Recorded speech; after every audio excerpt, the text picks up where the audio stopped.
Good morning and welcome to our virtual conversation on the recent campus climate survey.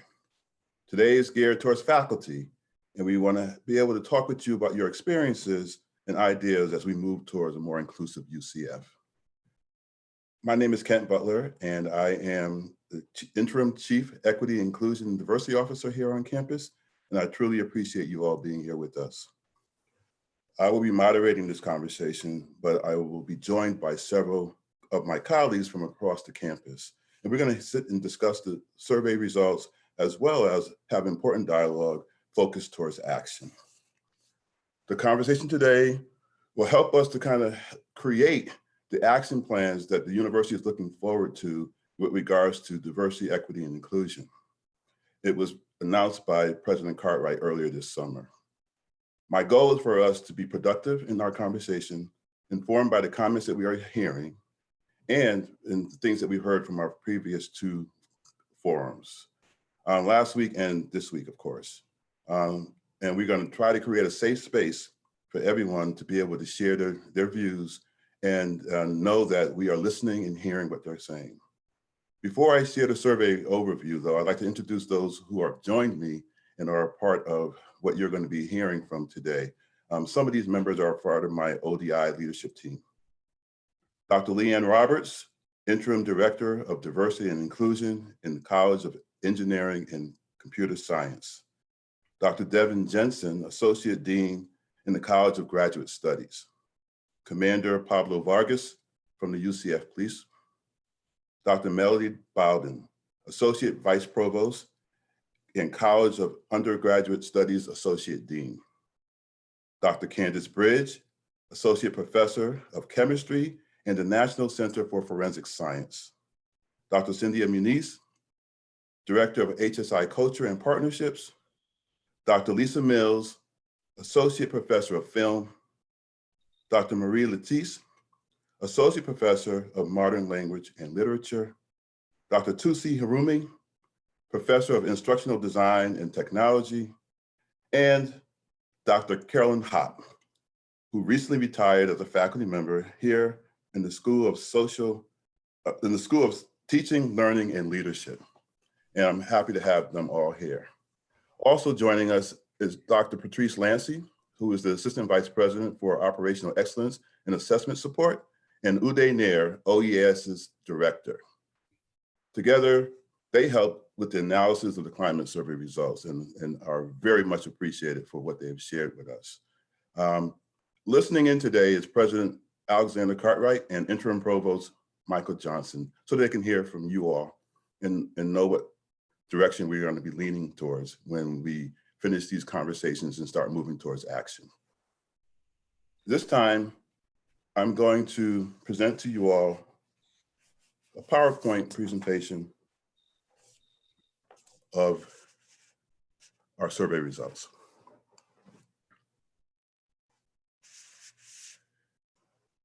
In mid-spring earlier this year, UCF asked all students, faculty, and staff to participate in the climate survey to help measure perceptions and inform us on our planning around campus diversity and inclusion.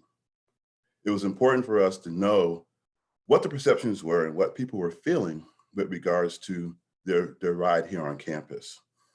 We contacted Viewfinder Campus Climate Surveys to help us develop and conduct the survey. The Viewfinder was created by Insight to Diversity, which is a magazine in which we and other universities across the country are involved with and hear from. Actually, ODI just received a HEAT award from this magazine as a university that is inclusive and diverse.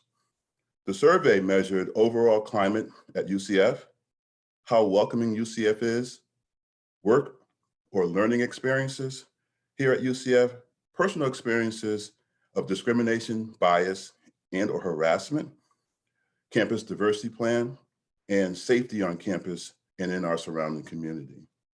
Next slide, please. We heard from many across campus, but not all the voices. And that is one of the reasons why we want to host these things, so we can know where we're going and also give people opportunity who may not have had the time or the ability to do the survey when it was out. Only about 16% of faculty and 23% of staff and just under 2% of students participated. We understand that there were a couple of hiccups that happened during that time. One being that we were in the middle of a presidential search, and so a lot of our time was committed towards that. We were also in the midst of spring break midway through. And as you all know, the things that we're faced with even today, the pandemic hit us. And so there were a lot of things that were probably competing with this survey. And so we're going to utilize the results that we did receive and move forward.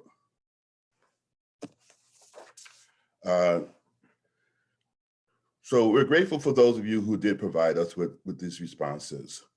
While a number of individuals who took the survey are important, more important are the narratives that come through and the things that we've learned because of it. As President Cartwright has said, becoming more inclusive requires us to be honest about where we are as an institution and where we would like to go. You don't usually get better unless you hold yourself up to the mirror and take a hard look at the challenges that you're faced with. Next slide, please. I wanted to show this slide and talk a little bit about the UCF Creed, the value system that I believe we as a university are holding ourselves accountable to. And I believe that this speaks to the results of the survey. And the importance of the Creed is that we listen and we honor the voices of the folks and the individuals at UCF who have taken the survey. It guides us and it establishes our values. Note that the value of community is the one that I want to focus in on with the results. It says, I will promote an open and supportive campus environment by respecting the rights and the contributions of every individual. So it becomes really important for us to recognize that we all belong and we all deserve to be respected in the work that we do. And I know that as we can hold ourselves accountable, we can do this together. Next slide, please. For the next several slides, I'm going to share a few of the high-level findings that we had. However, I want you to recognize that the full reports are available at diversity.ucf.edu.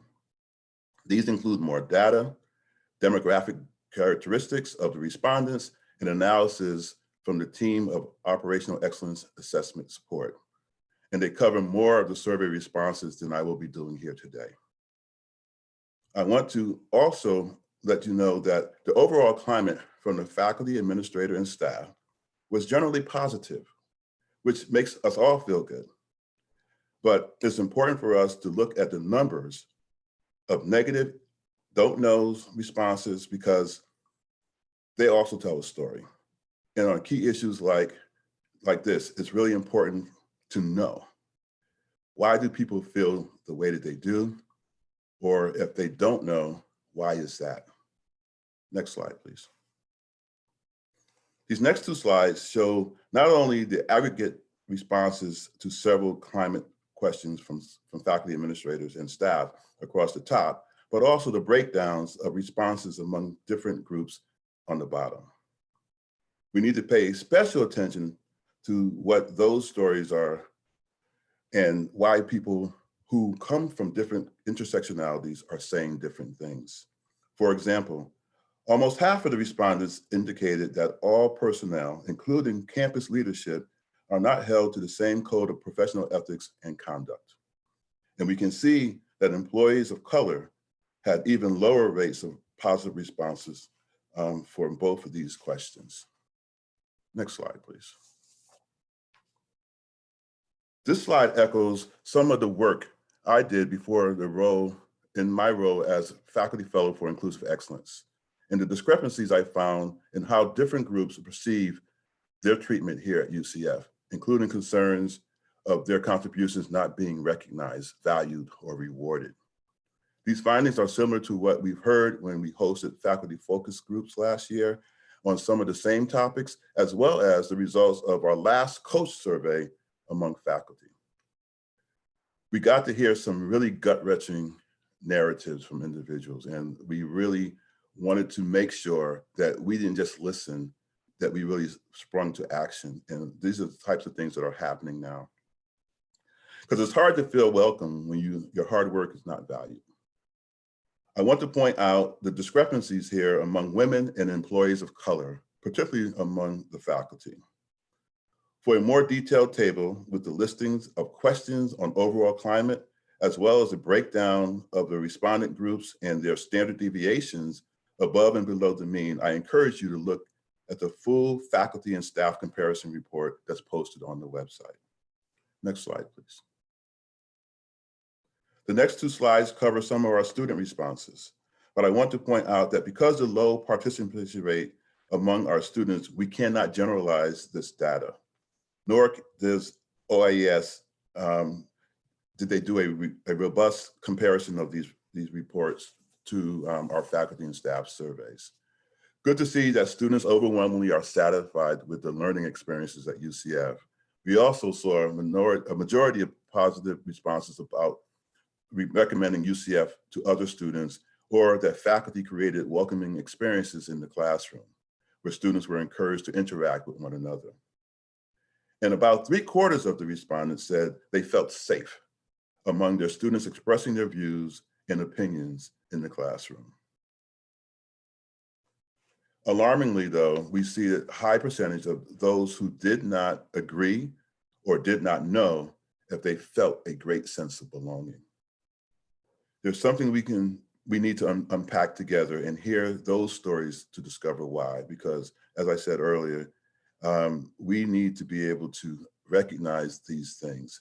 And to help this, I'm creating an advisory council of students who I'm calling right now Odyssey Ambassadors to kind of help me understand from a student perspective what's going on campus, but as well, hoping to recognize how we can let their voices be heard and give them the opportunity to speak out and know that they are a part of this community. Next slide, please. This slide provides further takeaway from the student responses. If you look very closely, we have diversity in their coursework, feeling that they will be heard, whether they believe leaders are held accountable, and multiculturalism as a core value are things that stood out for us in this survey. What's interesting here is that students validate the importance of multiculturalism and diversity, but fewer than half agree that their voices will be heard or their leaders were accountable for their actions here and how they contribute to the campus climate. Next slide, please. Our survey also found that UCF is perceived by our employees and our students to be more welcoming to certain groups compared to others. You can see that there were several groups that faculty and staff felt were not welcomed at the same high levels, including African Americans, people with disabilities, people from Middle East, Muslims, and undocumented students. While not displayed on the screen, our students' responses showed similar trends in rates. Again, I want to point out the increasing rate of I don't know responses as you move down the rows on the slide. I find this telling that folks don't really know what's happening. And that is really something that we need to pay attention to within our community, recognizing who and who is not necessarily feeling welcome here in this environment. Next slide, please. Our negative experiences of faculty and staff. This slide shows rates at which our faculty and staff have experienced or witnessed discrimination, bias, or harassment. More than half reported they had. On the right, in the box in gray, you can see the breakdown of most prevalent types of bias or discrimination, bias or harassment, with gender and race leading. Among faculty, women and faculty of color reported experiencing or witnessing discrimination, bias, or harassment more often compared to their peers. And higher rates were also found among staff of color when compared to their peers. I'll give you a couple more seconds to look at that. and just recognize that bullying was also a very, very negative experience that people are experiencing on campus, and we'll get an opportunity to talk about that moving forward. Next slide, please. Among our students, a little over half said they have not witnessed or experienced discrimination, bias, or harassment, including illegal activity, bullying, relationship or sexual violence, and stalking or retaliation. Although a majority of respondents, 56%, said they knew where to report an incident here on campus, less than 1 in 7 said they did so. When they did, however, typically they reported to faculty members, UCF police, or a friend. The right-hand side of the screen shows the reasons students said they did not report, which in the time where we're trying to encourage each other to speak out, and the efforts of the university is taken to improve its reporting processes and awarenesses, we're taking those measures into account. It's important for us to see this. Next slide. If you are so inclined to see any of the survey data that we have already created, I would ask that you go to diversity.ucf.edu and Campus Climate Survey to see them in their full effect. What I will also share with you is that we are hoping that you will look at the other data that's coming out as well. So there'll be links to the coach survey, as well as links to the faculty focus groups that were held last year. So you can get a full sense of what's been happening in this community. And that concludes this part of it. And so now it's really important for us to get into a conversation about what we are all going to be dealing with as we move forward in changing some of the narrative at UCF. Hey panel, how are you all? All right. Readjusting here. So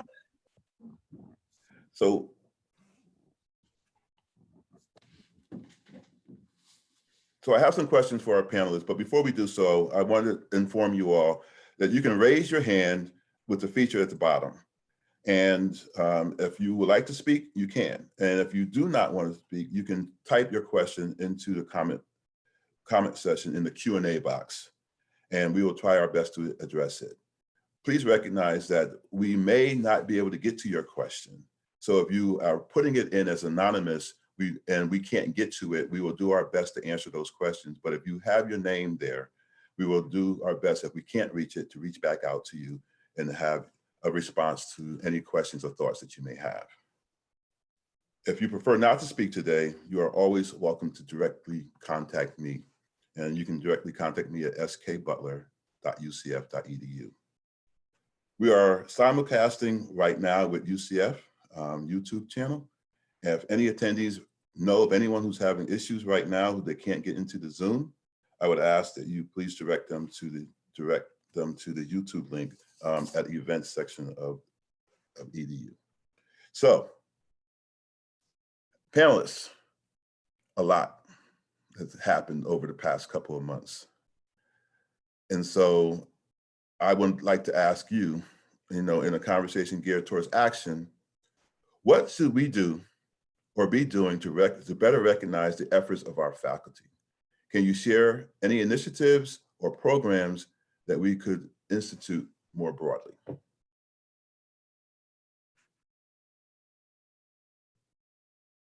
And I am going to go to Devin.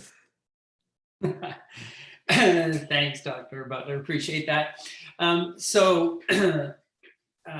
I think this is a really important part, and I know my background is higher education leadership, and I think one of the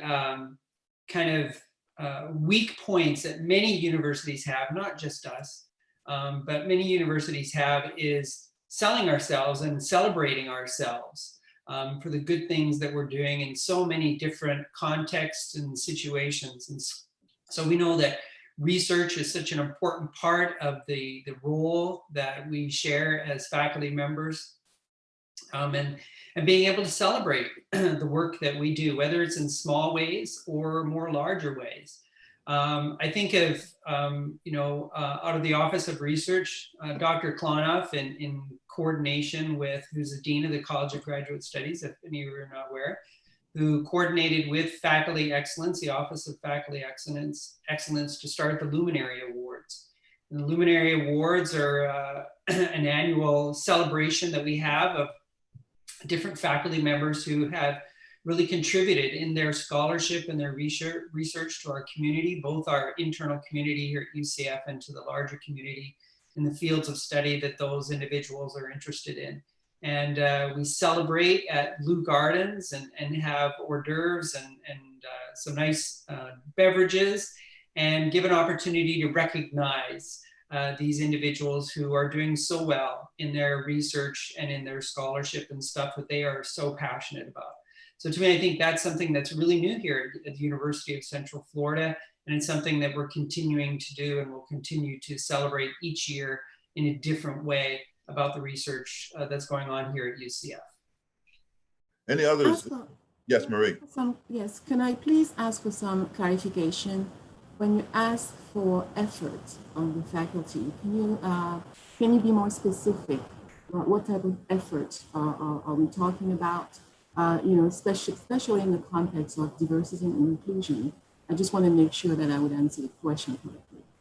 I think the question is really looking at what types of actionable things are we doing right now? What do we know is happening on this campus to recognize individuals who have been doing hard work with regards to their efforts in diversity and inclusion? And if you don't have any, then what things do we want to see in terms of moving in that direction? Thank you. So Kent, I'll jump in there. One of the things that folks have heard me talk about for a long time is the idea that I think we really need to do a better job of recognizing in a very public way those faculty members I work with every day who are fighting to support student success. And this means struggling students as well as our superstar students. This means our transfer students. This means our students who are dealing with issues of discrimination. And so I think that that should be in our annual reports.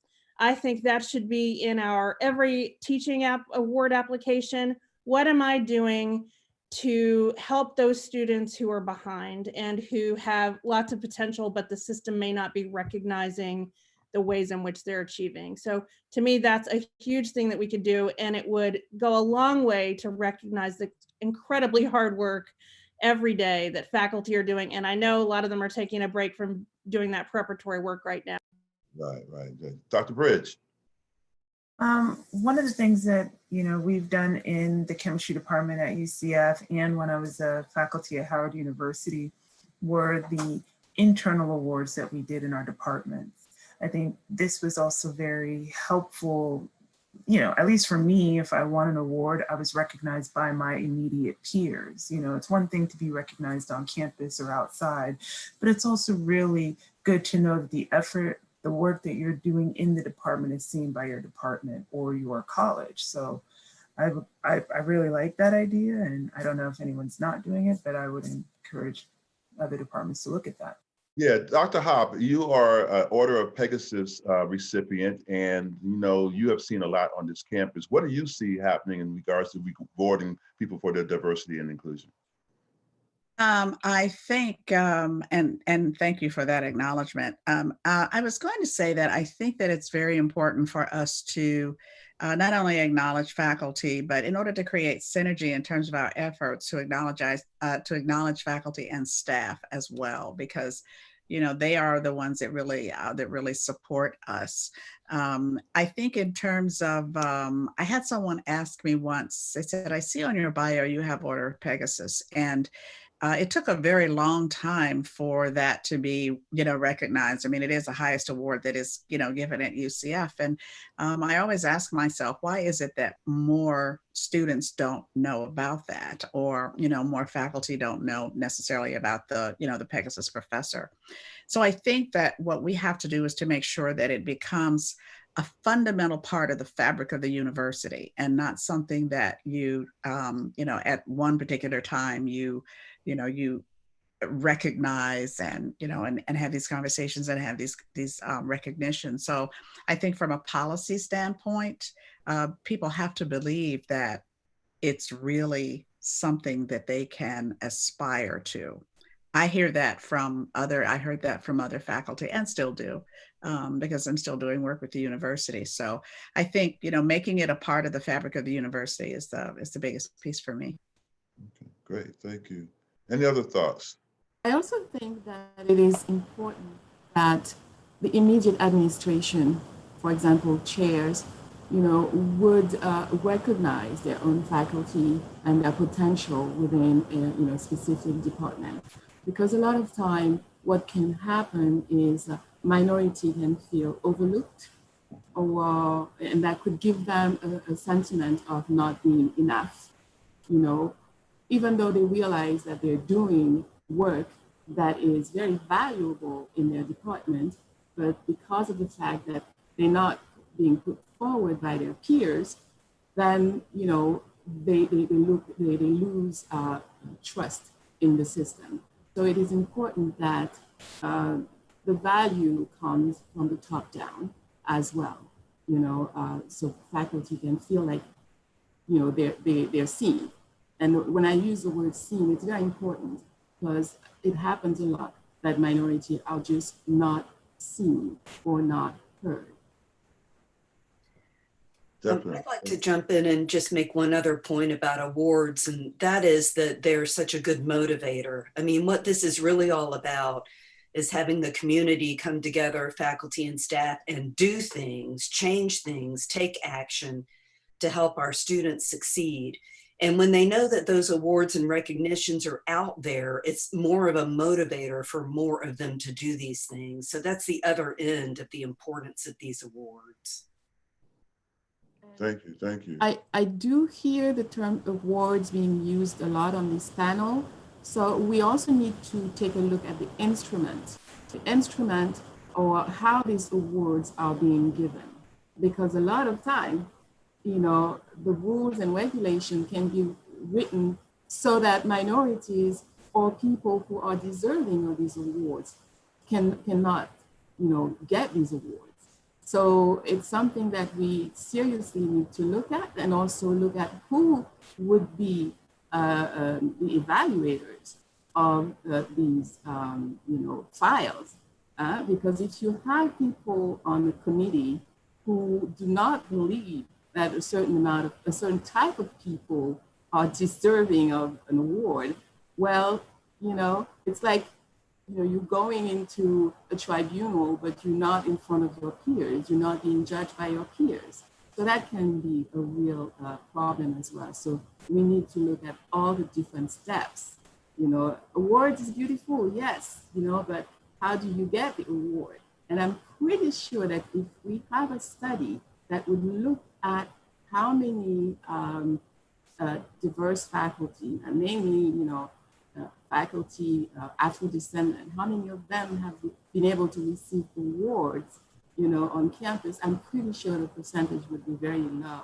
And I'm very happy for Carol for getting what she got. I'm very proud of the county. So it's important to look at all of these aspects. Thank you so much. Dr. Jensen.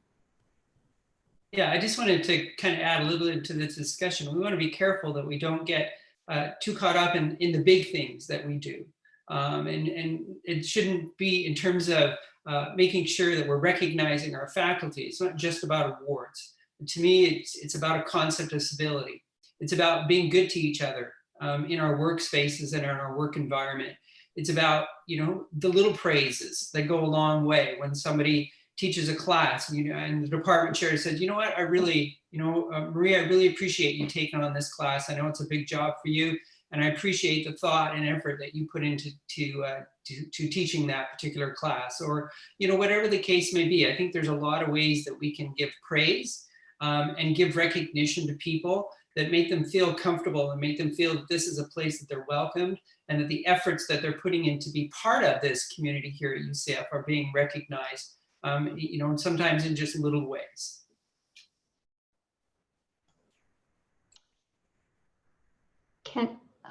Dr. Butler? I wanted to Go ahead. mention also that in the survey findings for the 2020 climate survey and in the faculty focus group report based on the work that you did last year with OEAS, what we found is faculty often are siloed and doing this work on their own, and they're terribly burdened. So I was wondering if the panel could weigh in on the idea of creating a network, or Melody, I know, did this when she was Faculty Center for Teaching and Learning, creating support groups for faculty who are doing this work to lift each other up and to recognize each other's work. Can I build on that too? I thought one of the questions or one of the things that we're supposed to do today is to talk about what specifically we may be doing so we could share amongst each other and look for others to establish collaborations and communications and a dialogue. So one of the things I would support that idea completely and really kind of use this time to talk about what each of us are kind of doing in terms of increasing diversity and accessibility, and maybe finding some like-minded people to go after grants or other funding opportunities to facilitate that process. Thank you. Thank you so much. Let's move on to a question that's coming into the Q&A.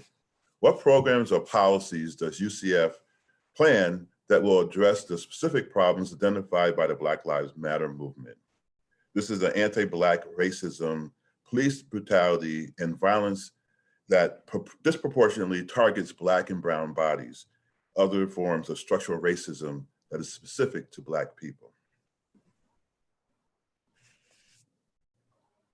Kent, how you doing? This is Pablo over at the PD. I think I could take that answer.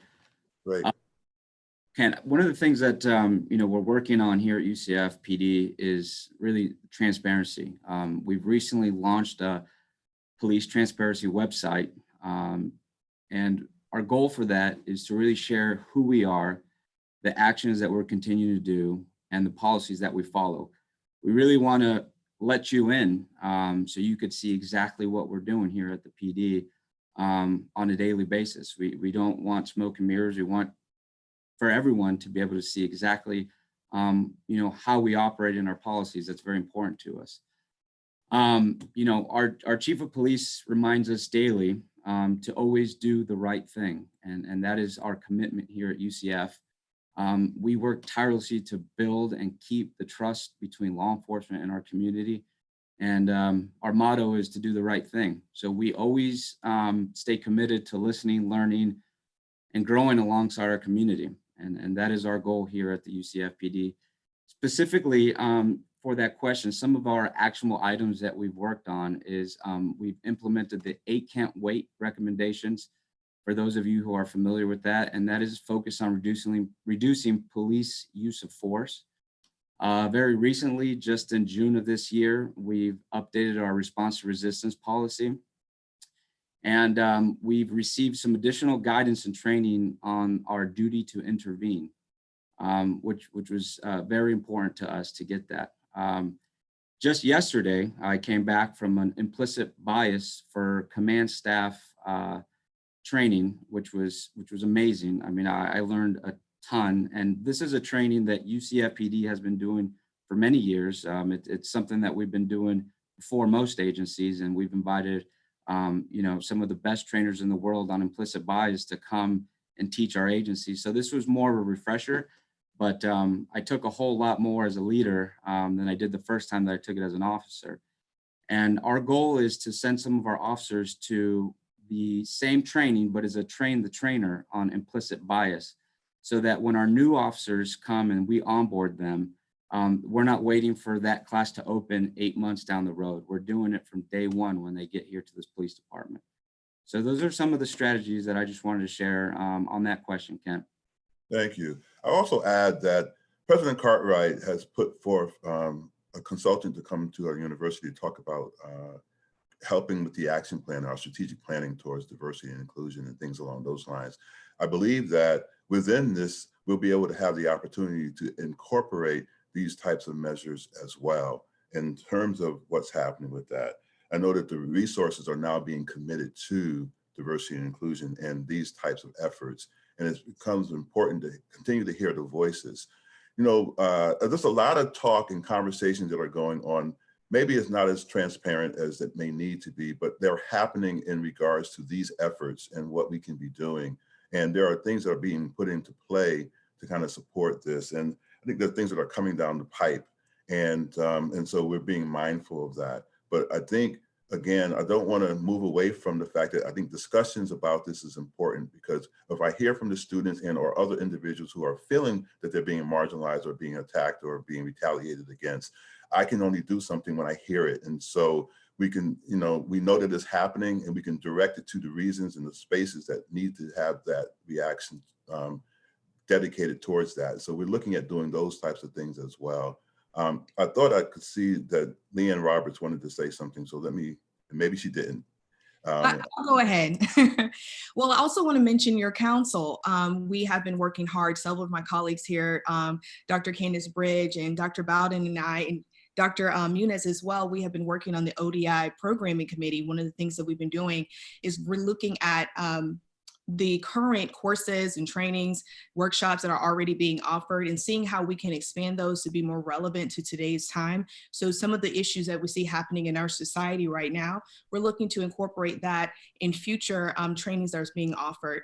Also, having more student traffic in the Office of Diversity and Inclusion was something that we are also looking and trying to do, so students can become aware of these educational activities so they can be informed.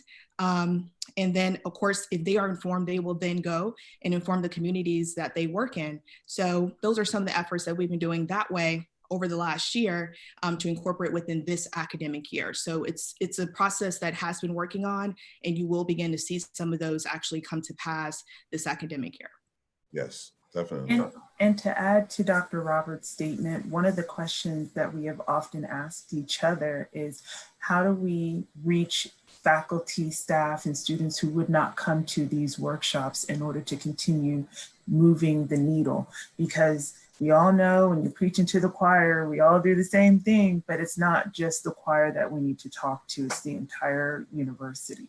Exactly. Because once you start creating a level of trust amongst supervisors and everything, once you start establishing that I see you for who you are, that's when we can start being proactive to stand up for each other when racist, biased statements are said, and protecting and standing up for one another, and really starting to change how we all feel included on this campus. Yes.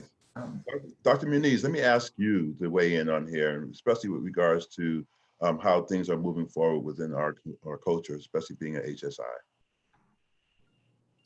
So I know that the answers, I mean, we've discussed a lot of things at this point. So could you repeat the question? What exactly would you like? Just maybe what are we doing in regards to Black and Brown individuals on this campus that, that will help to support those individuals, especially when they're feeling they're being marginalized?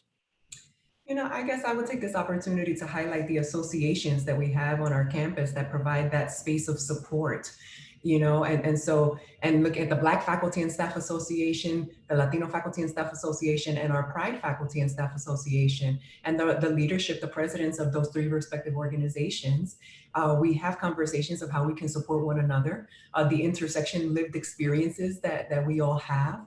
And so specifically with Black Lives Matter, right, Pride and La FASA, we reached out to BFSA and said, we're here for you, we're with you, what can we do? We stand in solidarity. So those spaces are very important to find, to be able to, an authentic space to share what you're going through, for people to believe what you're saying and to offer support.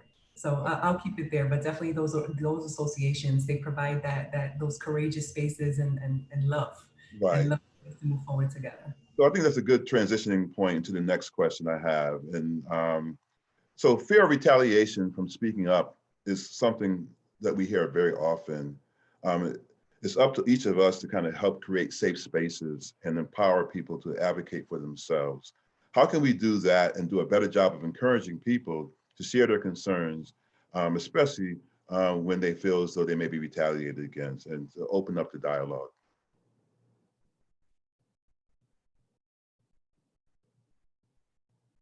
I think it looked like Dr. Latrice was going to say something. I'm not sure if you're unmuted. I wanted to say something, with the previous question. Okay. I just want, can I do that? Yes, please. Yes, I wanted to say that the question or the issue with Black Lives Matter is a very old issue. In fact, it's like over 400 years old. And we've all, screamed at the top of our head, and we've offered the solutions, what to do, et cetera, et cetera. Actually, UCF has most of the, the programs that could help with this situation, like respecting Black lives. But I believe that, it is a system. It is part of the system, and the system is in action. The problem is, the Black lives do not have access to the programming of that system.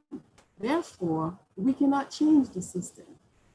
Just being, Black people and screaming that our lives matters.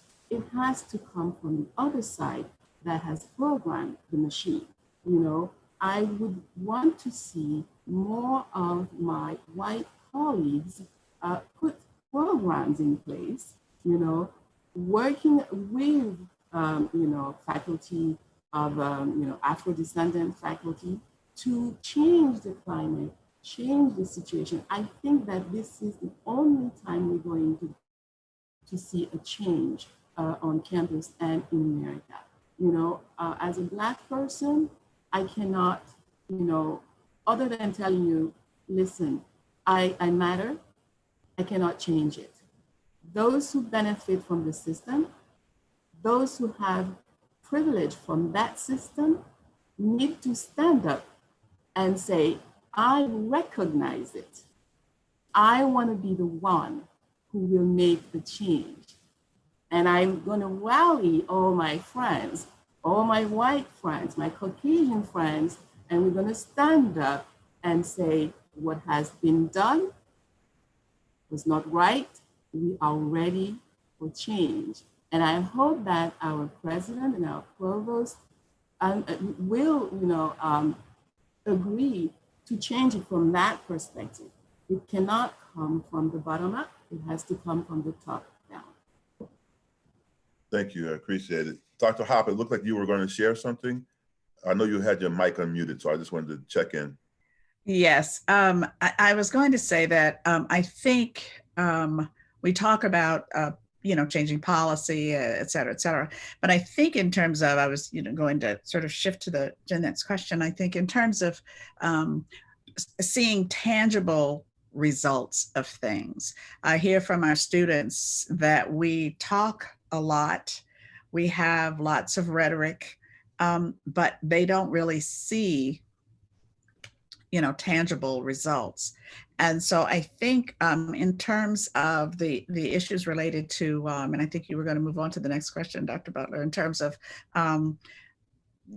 being, oppressed or, retaliated against, when that happens, the individuals who are involved and the ones who are the, directors, department chairs, deans, have to do something that is tangible.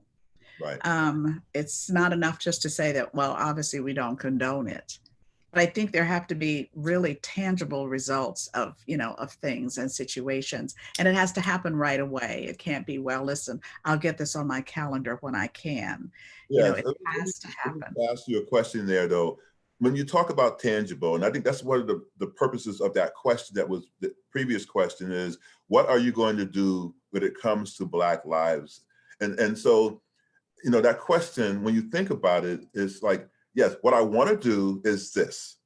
How do you put it and operationalize it, right? How do you make this happen? And I think that's what the question is begging to be answered. What is it that you are actually going to do? Yes, you can throw a lot of words at it, but what will we see that is actionable that will be able to make these things happen? And so, so that's becomes the issue, because we ask white individuals to be a part of that issue, especially those in leadership, to make these changes. And we ask them to put them out there. But if they haven't had the mindset as to what that means to try to put something together that's actionable, that will make a difference, that won't sound like lip service, then how do you do that? So it also begs to ask the question, but also provide 2 or 3 types of opportunities that we should be taking on to make that happen. Because I can't get into the minds of individuals who are asking these questions, right? But I can come from my perspective. But then also my perspective may not be the answer that that person needs. And so it's a twofer, right? It goes Right. back Double-edged sword. to make it happen. Yeah. You know, I have having, and you know, all of you who know me now, you know, growing up in Jim Crow South, and you know, at the time of you know, great strife and turmoil, which I never thought I would see again in my lifetime. But I had an interesting experience that I'll briefly describe. I was at a national conference, and Dr. D'Angelo was there talking about her work on white privilege. And I was sitting among a group of students, a group of doctoral students, all students of color. And in the room, as she was talking, I heard all the whoops and hollers and everything, and said, yes, yes, yes, you know, this is true. This is what's happening. But I said to them after her talk, so what is your role in all of this? If you stand back and just say, so now what are you going to do? And if you don't become part of the solution and step forward and start talking to people and synergizing the power of thinking and solution building, nothing will happen. And so I think that we are spending a lot of time doing that and sort of going into our, you know, respective corners and saying, okay, so now what are you going to do? And then others are in, well, you know, I don't know what to do. We have to listen to each other. And that's where it begins. And that's the only way that that to me is a tangible result of, you know, when you start solution building with those who have the issue. So anyway.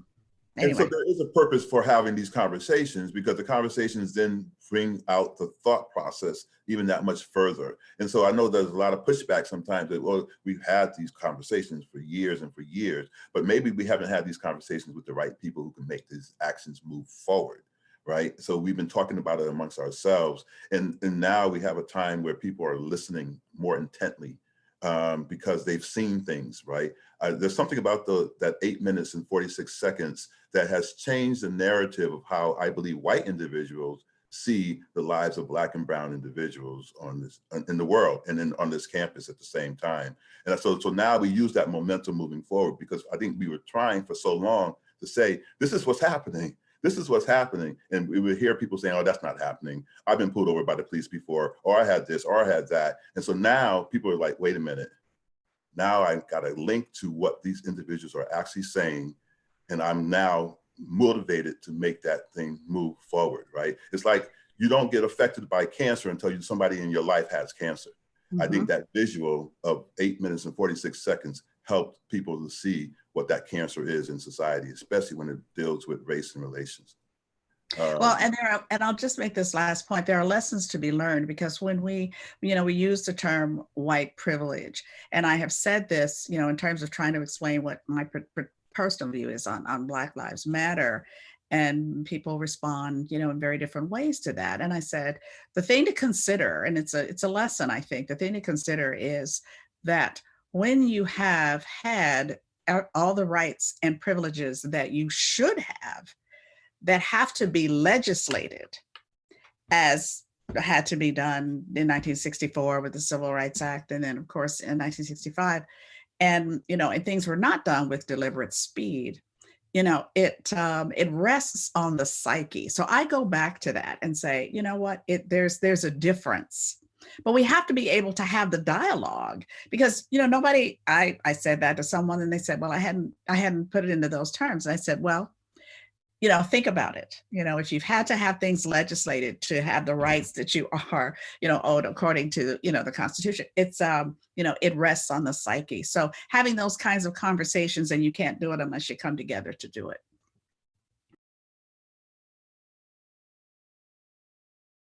Can't, you're muted. Kent was muted. Oh, you know what? I'm asking Marie to speak, and you know, I'm the one that's. All right, go ahead. I wanted to say, in terms of actions at UCF, at the beginning of all this situation, I think in March, I had sent an email to the provost and the president. I'm not sure they got it, but in this email, I was expressing, my feelings and my fear, and also giving some solution I thought would work. And I was inviting, our administration to be the one to offer, a program or an opportunity for the university to together start thinking about that situation. So I wanted us to read a certain book together. I offered one. It's probably not the right book for most people, but a reader that everybody on campus would be reading, faculty and students, and having conversation like you're having right now, Kent, and all of us would be on the same page, reading about the problem that we're having in our society.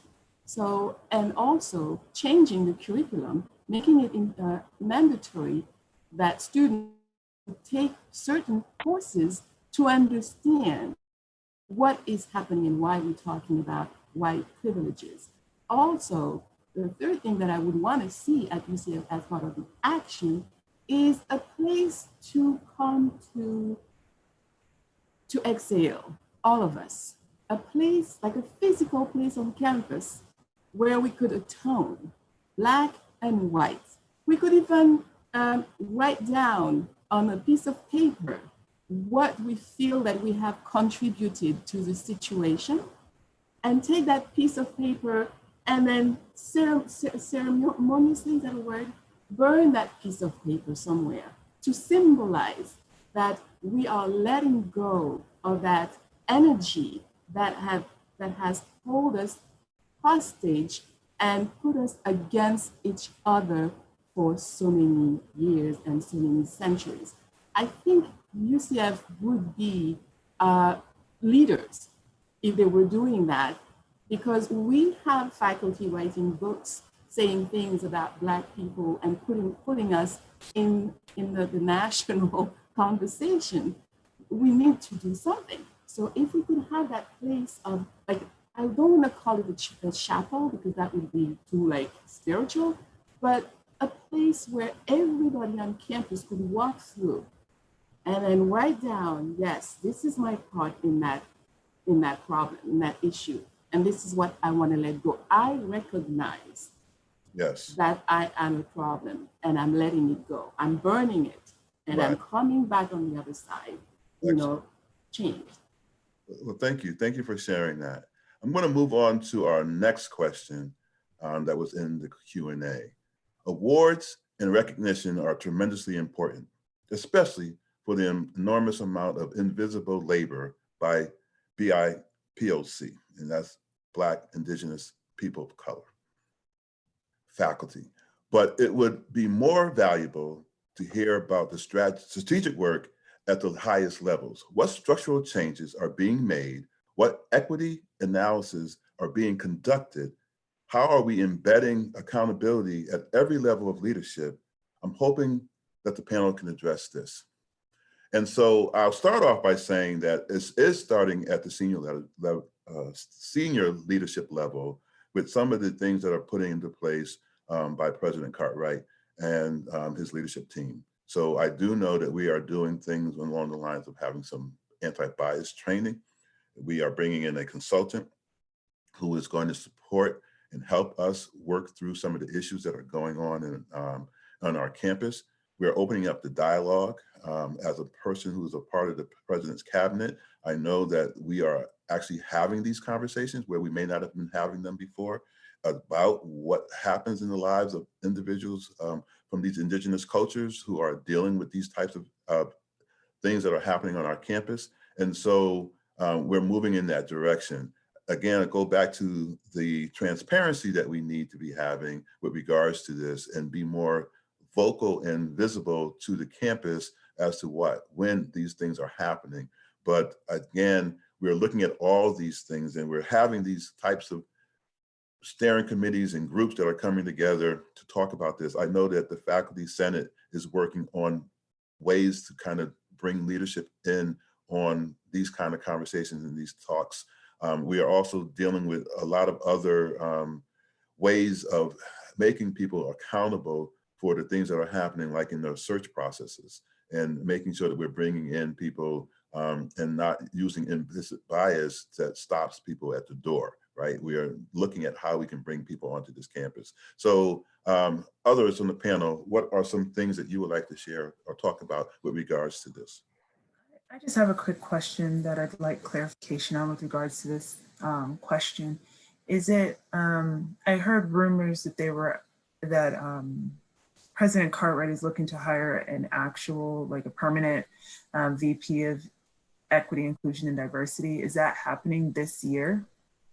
My understanding is that the search for that will happen after so in October, November, the action plan should be complete. It's my understanding. And so once that is complete, there will be a search process that's put into play for the VP position. So yes.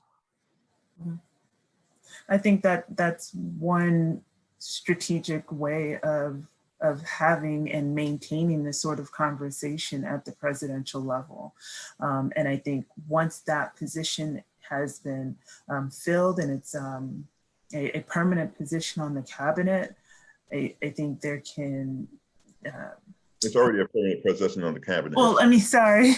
I mean, my apologies. I didn't mean to like downgrade what you're doing, but I'm just screwing all this up. My point is, I think once that position has been filled, it'll be a really good step forward.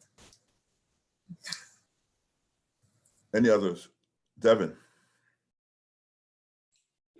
Well, I've been at the University of Central Florida for about 3.5 years. And just in that short time, you know, the institution has gone through a little bit of angst. It's gone through some really good things. And we've had some little blemishes or some good blemishes along the way in that time period. But one thing that I really started to see is I've started to see people who are willing to make a cultural shift in the work that they do.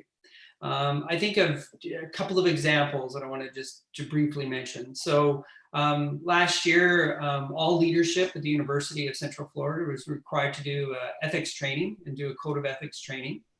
And to me, as part of some other initiatives that went on around that, I see more and more of the colleagues that I work with at the institution really have a filter on with the work that they do in terms of saying, are we adhering to policy when we're having to make a decision, or are we having to do something? I think people are really starting to step back and ask that secondary level of questioning before they just do something. And so to me, that's been a really big shift that I've seen people do. Am I adhering to the regulation when I do this? Am I spending this money the right way? Even down to like $5. Am I spending this $5 appropriately for this institution because I'm accountable to these public monies that we have available to us? So that's been a cultural shift. The other thing that I'm starting to see is as we're becoming more aware of our environment, I'm seeing more and more faculty, more and more programs making really conscious decisions about the physical makeup of their particular programs. Are they having enough women in their particular programs? Are they having enough diversity? And not just diversity maybe in all areas, but maybe there's a certain group that they want to have. There's a certain population that they want to have. Professional diversity. And I'm seeing programs making more and more conscious decisions about it, not just doing things, but really stepping back and adding another layer of filter to the application process or to the overall makeup. And that to me, I think is a really big action item that I'm seeing happen. It's happening internally. And so that is really an excellent thing that's happening right now. I'm not saying it's perfect, but that's something that I have visualized and experienced myself in my work that I do as an individual. I'm adding filters into the work that I do, into the decisions that I make, into the questions that I ask that I never did before. So thank you, Devin. I appreciate that. And I think that that's true. I think that's one of the things that we have to be better at in terms of transparency, is that we need to allow people to see these are the things that are in play. And a lot of times people don't see things until it's like now. It's a done deal. It's a product that's available to you now to see, but they need to understand the process of going forward and what that looks like. And that, yes, change is slow, but it is happening. And we're always ready for the big reveal, right? We need to also sometimes make that big reveal happen during the process of building that way of doing things, or that movement forward. I want to shift over to bullying for a moment, because that was something that was a part of the information that was coming from the survey. And so for those in administration, can you share your advice to department chairs or faculty about how to address bullying and those concerns? Hi, Kent. Melody again. I wanted to make a few suggestions. My first, and I think the most important, is don't be a bully. If you're an administrator, set a tone that looks very much like you are being extremely purposeful and mindful about not being a bully. Perform that. I think it's important. I think one thing that is a struggle when we're being peer leaders is, we try to have a sense of humor. We try to bond with everybody, make friends with people, that kind of thing. And that's really critical for relationship building, but it's also really critical that we set a tone at the leadership level that we're serious about these issues. So I think that's one of the first things. I also think it's really important to be careful with hiring. I think some of the biggest bullying problems, and I have seen my fair share of bullying at UCF. In my 21 years here, I will say that, and been on the receiving end of it as well. Be careful with hiring. I think a couple of the biggest issues I've seen could have been addressed if we had been more cautious about that and really looked into the kinds of challenges people had in the past. One of the other things is, I think there are people, I have kind of a lot on this one, Ken. I actually prepared this, so I'm just gonna keep on rolling here. Next thing is, we got to talk about in departments, what is bullying? Because the people who are bullying often do not think they are bullying. And I have had to directly confront people and say, you did the following ridiculous, heinous thing. And they look at me like they have no idea what I'm talking about. And so we have to make this like we're teaching a first-year course in some cases, and say, here are the very explicit rules. Yeah. And we can't change everybody's spirit. We can't change everybody's heart, but we can manage behavior, and we must manage behavior, because we have lost good faculty here because they have been bullied. And I, was on the phone with one of them this morning. I also think it's a good idea to have civility workshops. Devin talked about the ethics training. I don't think it would be a bad idea to get serious, get formal about this. A lot of people are going to hate that idea, and I get that, but I think there's some value to at least consider that, and that would be a structural move I think that we could do. The next thing is, keep an eye out for students. I'm getting close to the end. I think I'm only still under my 2 minutes, Ken. Keep an eye out for students. Students are often the most obvious victims of bullying. When people are bullies, they are bullying graduate students. They are bullying, and they may not know they're doing it, or they may not want to admit that they're doing it. Or vice versa. There are times when graduate students are doing the same thing to certain faculty members as well. Sure, right. We've got to practice radical, advocacy. We have to be really, really, really overt about this.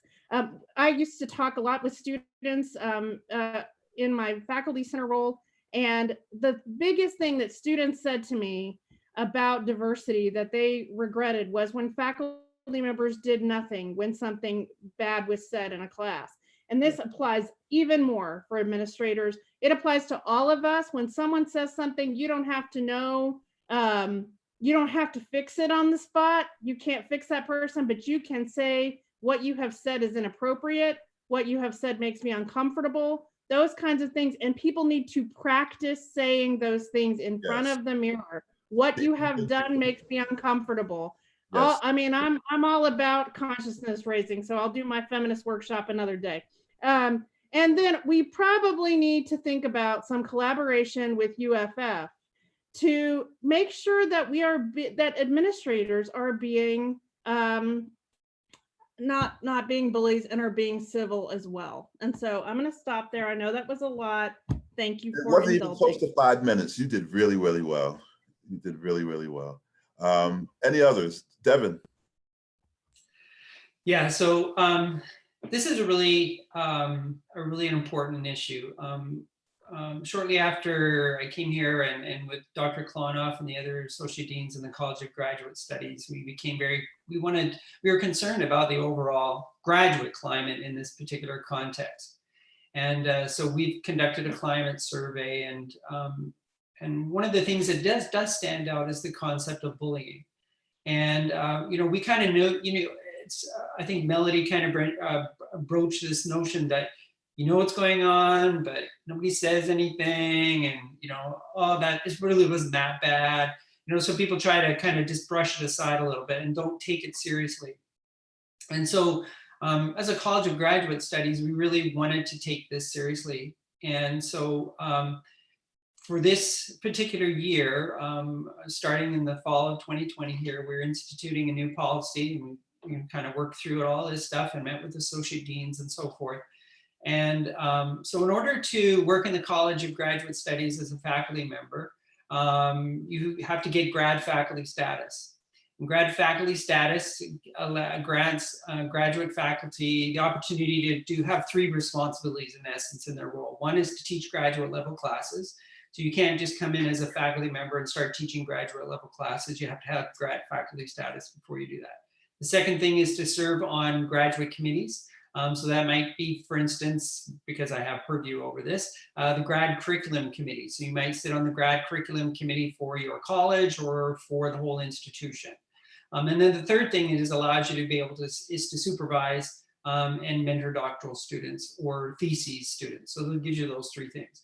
Now, inherently in that, you're nominated for that, you're approved. That gives you then the opportunity to work in that role for 7 years. And then when that program is up for review, we then assess that again. But nobody really questions whether these people or individuals are fulfilling their responsibilities and in a healthy and a safe way. And we've learned through different qualitative and different searches and efforts to look at this notion that there is bullying happening among our doctoral students. And some of them have resulted in serious incidences. And so as part of that, we've now instituted a new practice where we can actually remove grad faculty status from faculty who are not treating their students very well. And when we broached this idea and spoke about it, a lot of our associate deans in the different colleges said, we need something to be able to grab hold onto so that we can do something about this. They felt they didn't have that. So we now have a formalized, when it gets to that point, a formalized infrastructure in place where an appeal can be heard if the student is concerned that they are being bullied in their environment. The ultimate, or sorry, I shouldn't say the ultimate, the most serious consequence of that is that grad faculty status can be removed from that particular individual if they are not seeking opportunities to change and to improve their particular actions. But it can be down to maybe that faculty member. That be visible that it was removed, not just a silent removal, but people in the community recognize that this is happening, so that also changes the narrative, right? So you're saying now that other people are having these consequences to their actions. Oh, I better pay attention to what I'm doing as well.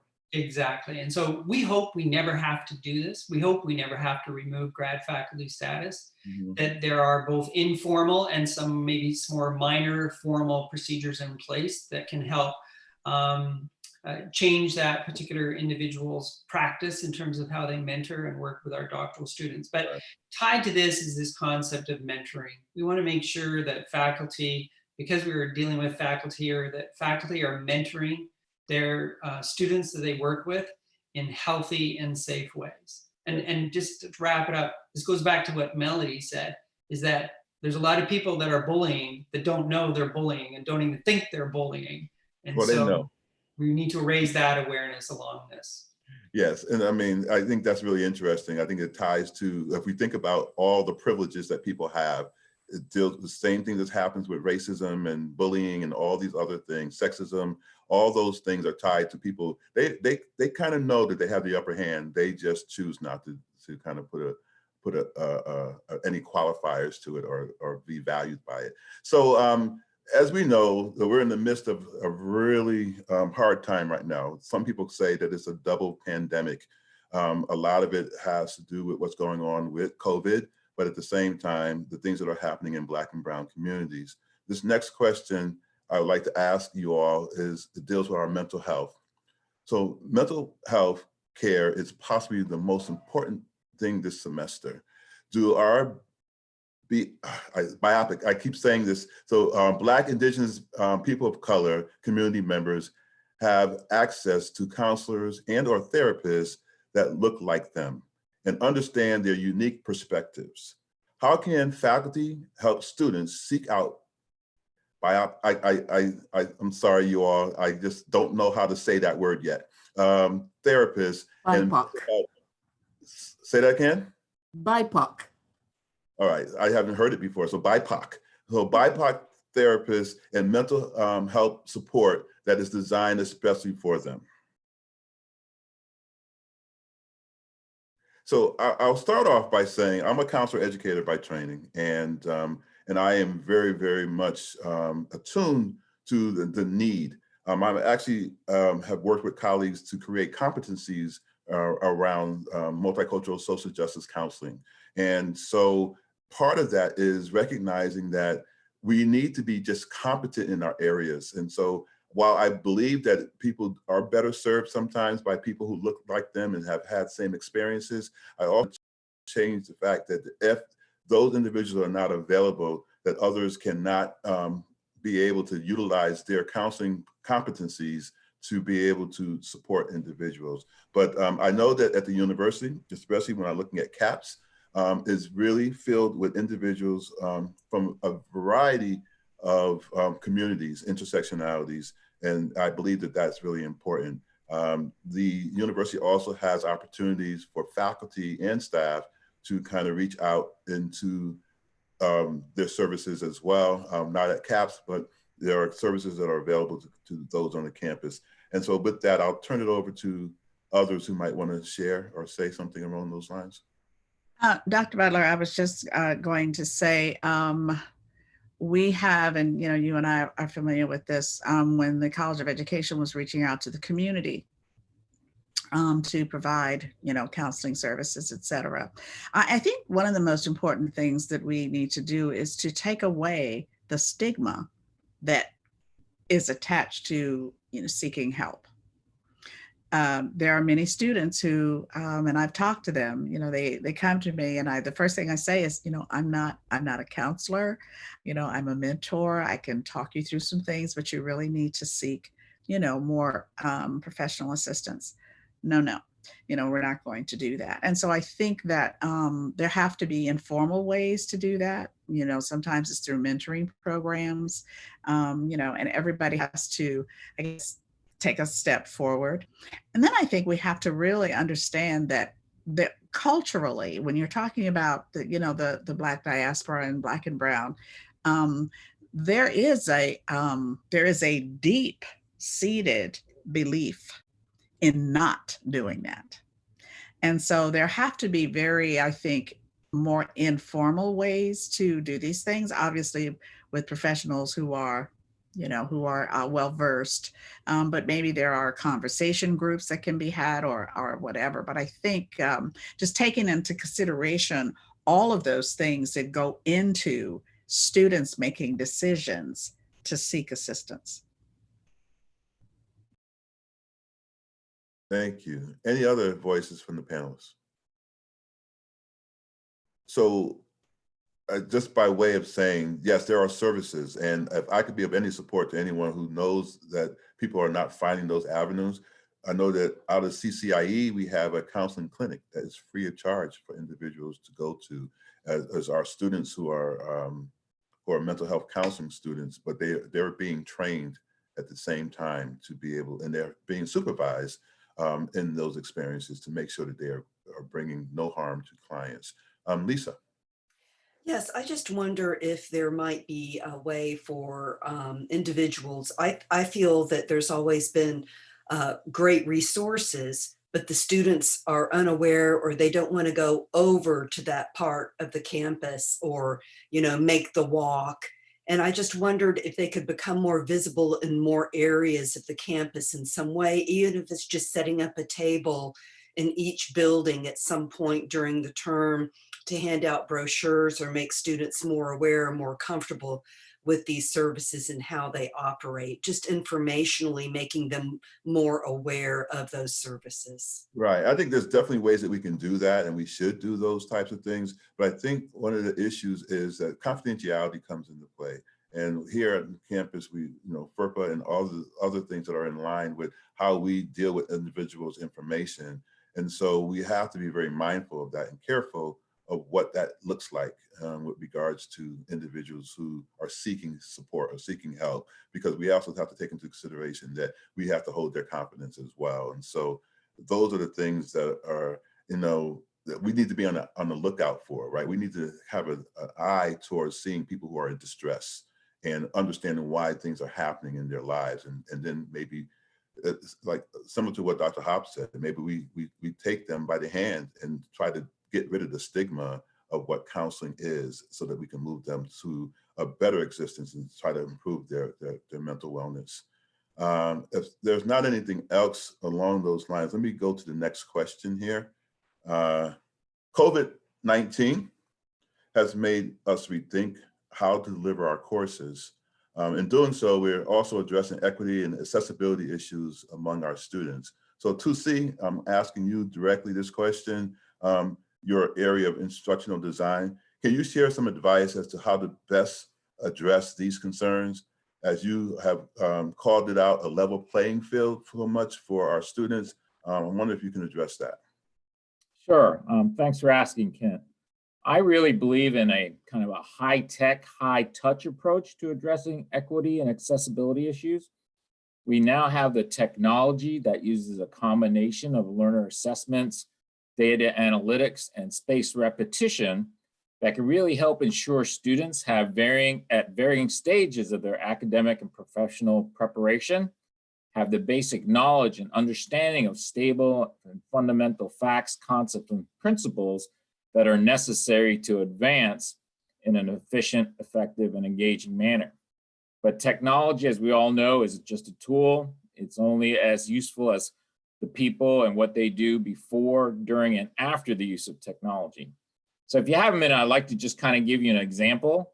About 2 years ago, I accepted a joint appointment with the College of Medicine to help faculty, staff, students, and administrators in the College of Medicine to improve and innovate medical education. I found limited diversity as well as significant variance in students' entry behaviors and knowledge. And so as they apply for and enter, as well as progress through school, that's one of the significant challenges is people have this very different basic understanding of concepts. And I also found that 100% of medical students use commercial off-the-shelf learning platforms to prepare for national board exams, as well as a vast majority to prepare for MCAT as an entrance exam. Well, I think we could formulate partnerships with commercial companies that have these learning platforms so that we could integrate the use of these platforms to increase accessibility and equity among students who want to apply for, as well as initiate and progress through their academic preparation, not only in the College of Medicine. That's just one specific example that I have because I'm very familiar with that right now, but also across disciplines. And I like to use this platform to find like-minded faculty who may want to go in on an initiative so we could get external funding for this kind of effort. Excellent, excellent.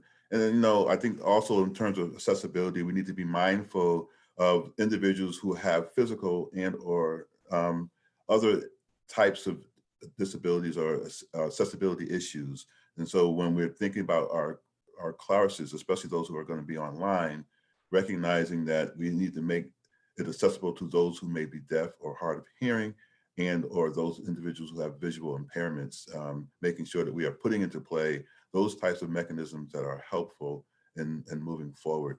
We recognize that university is maybe in some places not as compliant because of new laws and things that have come in since building codes have been put into play, but we need to recognize that we need to be supportive of those individuals as well. I'm going to move on to, I believe it's going to be our last question. And so if you bear with me for a second.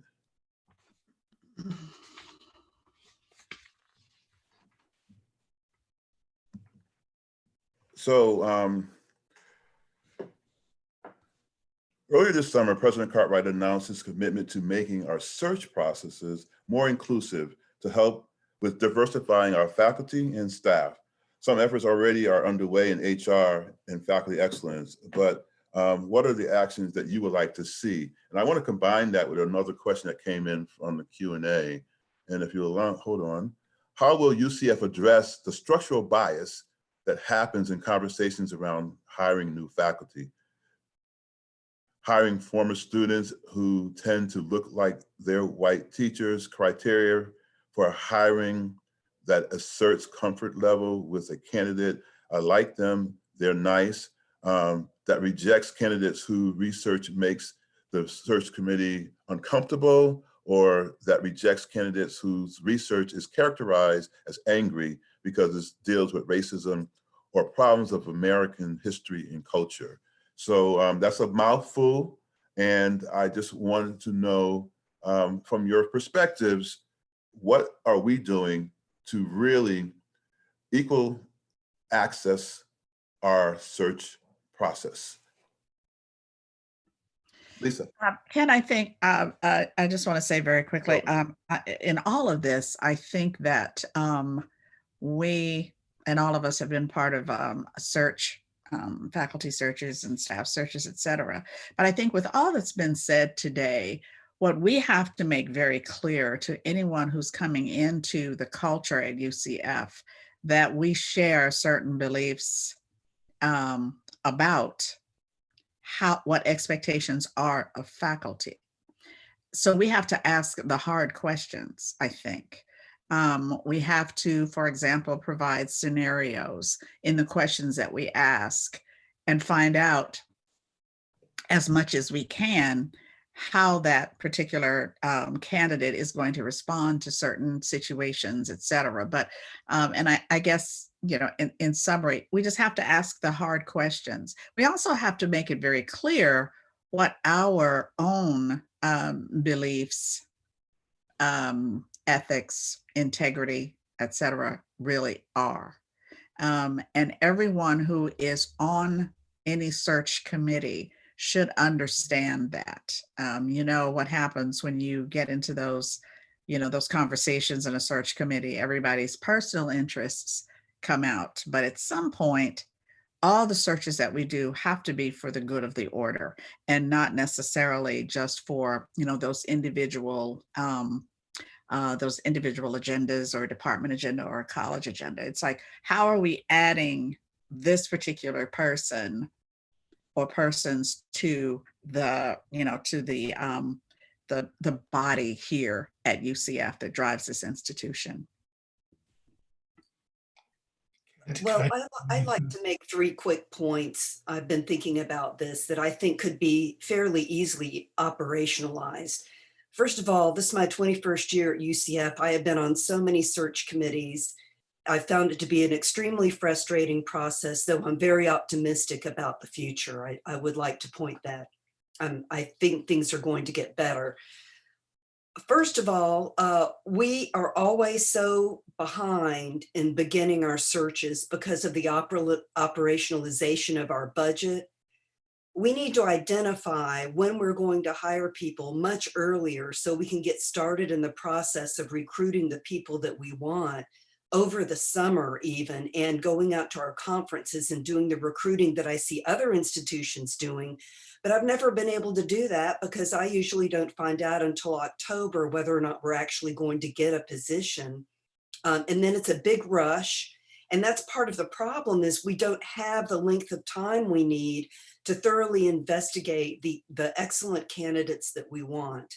Another operationalization problem is the list of questions that we're given to ask, and the confusion faculty seem to have about whether or not we're able to ask other things. Oh, we're not allowed to ask about that. We're not allowed to put this scenario forward. We have this one list of questions, and those are the only things we need to ask about. We need more clarification about whether or not we can be more flexible to address some of these things. And then the third thing I'd like to point out, and this point was made very helpfully by a faculty member and leader in the School of Communication in our school meeting last week. And that is that when we look at applications for our graduate programs, and Dr. Jensen knows that my heart is in our graduate program, that is the nursery for academia. And it really starts there. The people that we admit to our graduate programs are the future of hiring across all institutions in our nation. We need to be very, very aware of that is where it really begins, and just trying very hard to accommodate, to look for, to have the procedure in place to bring in diverse candidates to our graduate programs. And those were the 3 points I wanted to make. We got to get started earlier on our searches. We need more flexibility in those procedures. And we need to think about our graduate programs as nurseries for the academy. Yeah, I'd like to also thank you for that. And I'd like to add to that too, is that we need to have the resources. So a lot of times we miss good faculty because of the timing, but we also don't have the resources to bring in some really powerful colleagues to our community, because we can't pay them, and they're going off to other universities to seek, what they feel is their value.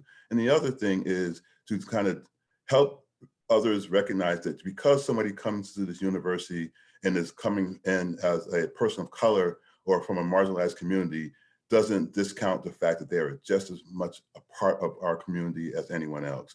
And that's where the bullying and the problems come into play, because people start to feel that they're undervalued because people in their communities don't see any value in the work that they're bringing. And I want to turn it to Mike Johnson for maybe some last words on this particular thing, and then we're going to close out.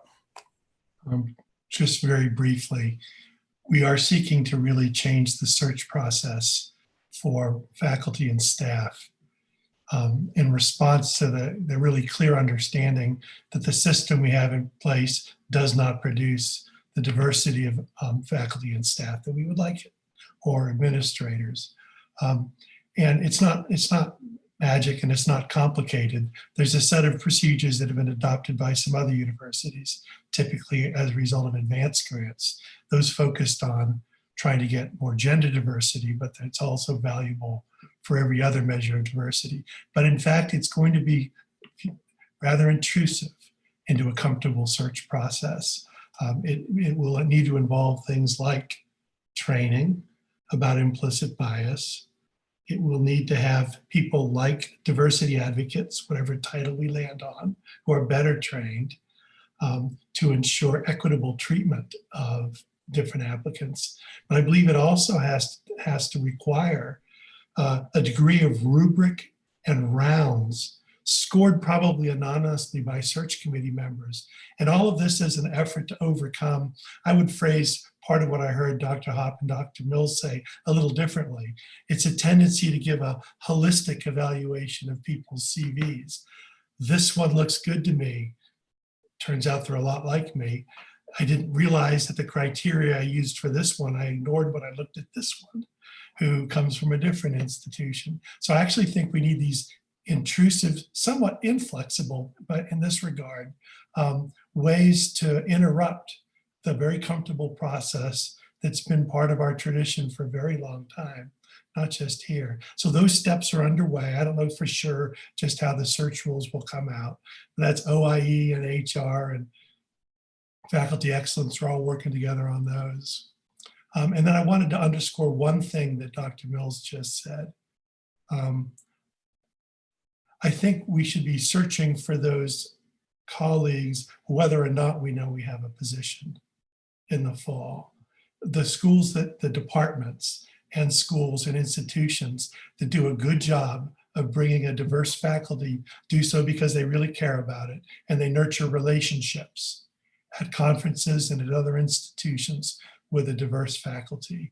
And if we wait until we're trying to do a search, we will not do as well as we would like. So let me pause there. I appreciate the comments about, I actually would hope to hear more from Dr. Hopp and some others. We recognize some of the structural things that we can address. That's an example. Helping students learn how to complain about mistreatment by faculty. That's a systemic problem we understand to address. I think I need help understanding what we might do about the awards programs. You know, like faculty searches, those are in the hands of faculty, and yet we understand some steps we can take for faculty searches. So let me just say systemic things need systemic solutions, and I'm grateful to hear both the problems raised and some of the recommendations for how to address them. Thank you so much, Provost Johnson. Thank you everyone who has come and been a part of this. I really want you to know that this has been a process of trying to make sure that you stay above ground, letting the university know that there are issues that are happening, that things are happening that are not very advantageous to all individuals here on this campus. We have to recognize that in doing this work and being together and wanting to have a more inclusive environment, we have to open the door to dialogue and conversations, and we must do actionable things that make these things come to pass. And so I thank you all for coming and being a part of this. I thank my panelists, my staff at ODI. I really appreciate everything that we're trying to do to help move the needle. Change is slow and it will come. We are on it now, more so than ever. We have to start holding everyone accountable. And so not just myself, the provost, the president of the university, but everyone who walks through our halls needs to recognize that we stand for one thing and one thing only, and that's the respect of every individual to have a right to be here and feel as though they belong, wanting to value that. And so we need the voices and we need to change, and we're going to be moving towards that. The YouTube channel will have this recording available after this, so please share this information with anyone who may not have been able to see this today. But know that my door is open. Please contact me if there's anything I can do. We want to do all that we can to make sure that this is an inclusive environment for all individuals. So thank you for your time, and we will move forward with our discussions and more actionable items. Be on the lookout. Thank you.